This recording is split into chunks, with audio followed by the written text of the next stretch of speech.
मेवाड़ दौरे पर सीपी जोशी ने हल्दी घाटी में किया कार्यकर्ताओं को संबोधित। सीकर में महादेव खंडेला का जोरदार स्वागत।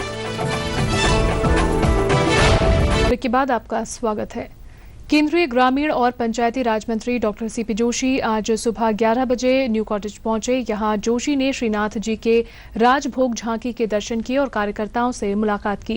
गौरतलब है कि जोशी ने भीलवाड़ा में चुनाव जीतने की मन्नत पूरी होने पर श्रीनाथ जी में राजभोग का कार्यक्रम रखा।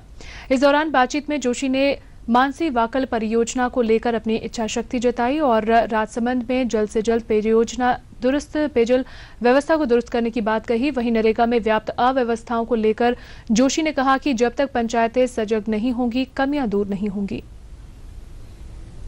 यह है कि मानसी वाकल से पानी लाया जा सकता, उसका सर्वे करने का काम जब तक नहीं होगा तब तक जो बात हम कहते हैं राजनीतिक, वो टेक्निकल सपोर्ट पूरा होना चाहिए। आज भी मैं मानता हूं कि जनप्रतिनिधि को ये एक्सप्लोर करना चाहिए कि राजसमंद में पानी की व्यवस्था करनी है। यदि मानसी वाकल में पानी आ सकता है तो उसका सर्वे करवा कर उसकी कोशिश की जानी चाहिए। नरेगा योजना को ठीक ढंग से समझने की आवश्यकता है। संविधान के अंतर्गत पंचायत राज सब्जेक्ट स्टेट का है, एम्प्लॉयमेंट सब्जेक्ट कॉन्करेंट लिस्ट का है। इस संघीय व्यवस्था के अंतर्गत पंचायत प्रदेशों को भी अपने कर्तव्य का निर्वहन करना पड़ेगा, तब जाकर इस समस्या का निदान कर सकेंगे। अभी सब राजनीतिक पार्टी के लोगों से चर्चा करेंगे और इस समस्या का समाधान करने का काम करेंगे। और आपको बता दें कि आज शाम सीपी जोशी हल्दी घाटी पहुंचे। यहां जोशी ने कांग्रेसी कार्यकर्ताओं के सम्मेलन को संबोधित किया। उन्होंने कहा कि पंचायत चुनाव का बिगुल हल्दी घाटी से ही फूकेंगे और इस मौके पर 55 पंचायतों के कार्यकर्ता मौजूद थे।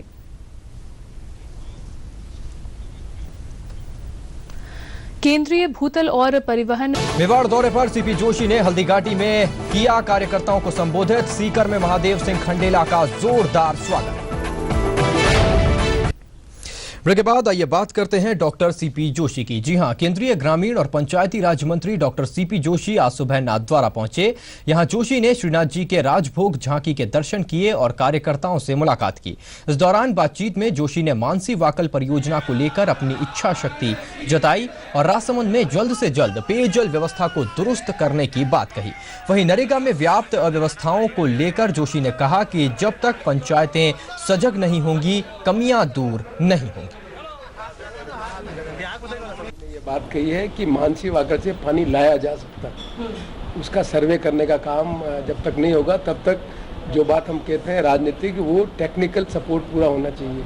आज भी मैं मानता हूं कि जनप्रतिनिधि को ये एक्सप्लोर करना चाहिए कि राजसमंद में पानी की व्यवस्था करनी है। यदि मानसी वाकल में पानी आ सकता है तो उसका सर्वे करवा कर उसकी कोशिश की जानी चाहिए। नरेगा योजना को ठीक ढंग से समझने की आवश्यकता है। संविधान के अंतर्गत पंचायत राज सब्जेक्ट स्टेट का है, एम्प्लॉयमेंट सब्जेक्ट कॉन्करेंट लिस्ट का है।